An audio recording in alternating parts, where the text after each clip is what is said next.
6月15号，俄烏雙方呢幾乎同時遭受空襲。烏克蘭首都基輔有40多個地方被導彈和無人機輪番攻擊，居民樓、商鋪、倉庫等建築都受到了不同程度的破壞，14萬戶家庭停電。與此同時呢，在俄羅斯腹地的图拉市有多處民宅被無人機擊中，事故呢造成了3人死亡，其中1名只有1歲的孩子受傷。戰火一直蔓延到雙方本土的平民區，這場持續了4年的俄烏衝突，停火的希望依然渺茫。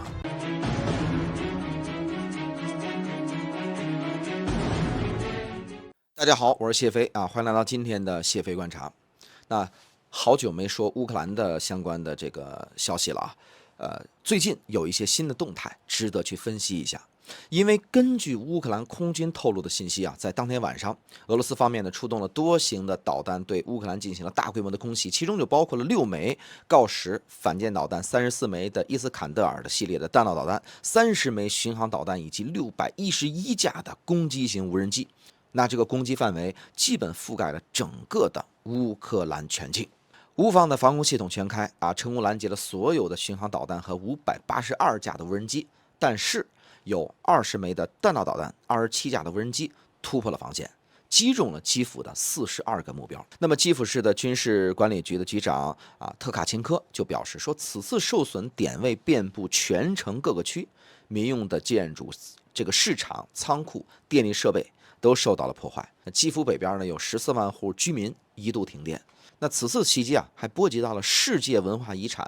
基輔佩恰爾斯克修道院。聖母安息大教堂的這個屋頂也出現了火災，市中心上空彌漫着濃煙。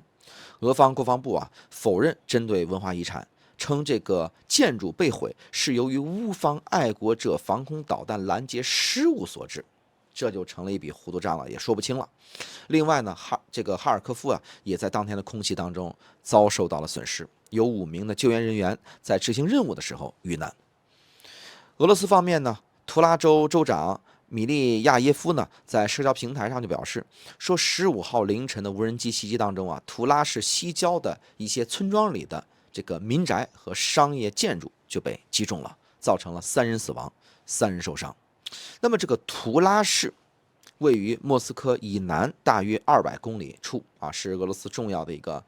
軍工基地。那長期以來經常受到烏克蘭無人機的這麼一個襲擊。那麼有消息說此次受損的馬斯洛沃村呢，有一家被美國制裁的军工電子研發企業。那就在6月14號凌晨，图拉州的新莫斯科夫斯拉市的一家化工厂也遭到了无人机袭擊并起火。俄羅斯國防部表示當天晚上，俄羅斯軍隊呢在俄羅斯國內的12個州和克里米亞的空域共擊落了123架的烏方的無人机。那互相攻擊对方的本土腹地、城市設施的這種對抗模式，明顯就使得衝突走向了一種升級和失控的情況。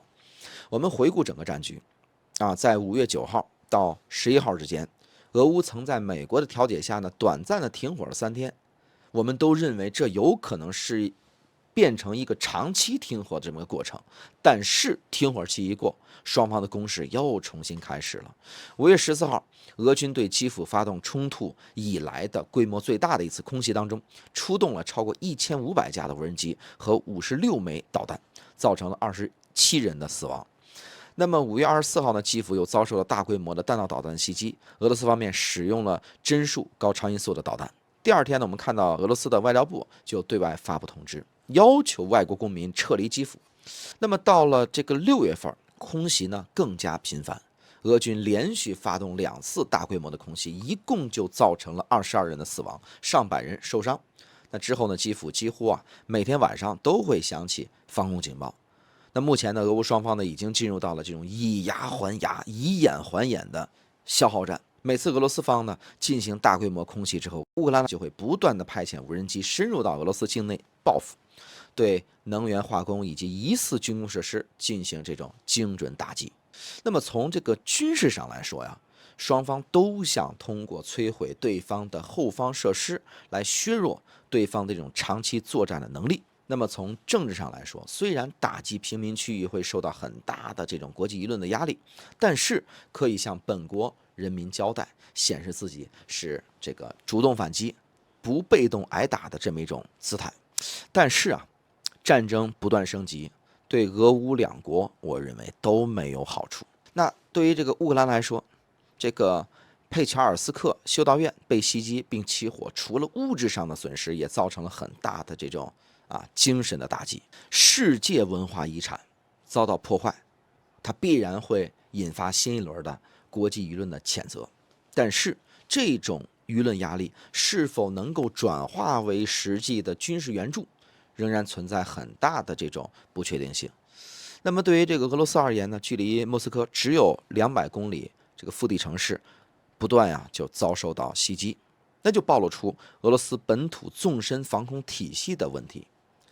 那俄羅斯之前呢，關於戰爭遠離本土的說法，那顯然已經不攻自破了。美方呢之前規定的6月停火期呢已經到了，但是俄烏前線的戰火卻一點